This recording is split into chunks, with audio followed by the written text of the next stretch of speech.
ముందుగా నిన్న అంటే డిసెంబర్ 19వ తేదీన తిరుమలలో స్వామివారిని మొత్తం 58,165 మంది భక్తులు దర్శనం చేసుకున్నారు.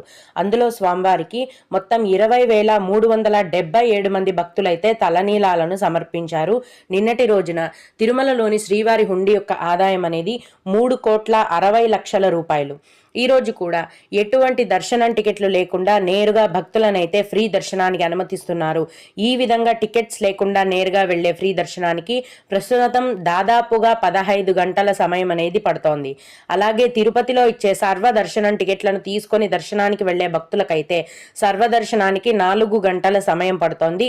300 రూపాయల దర్శనం టికెట్లు కలిగి ఉన్న భక్తులకు మరియు 500 రూపాయల దర్శనం టికెట్లను కలిగి ఉన్న భక్తులకు దర్శనానికి 3 గంటల సమయం అనేది పడుతోంది.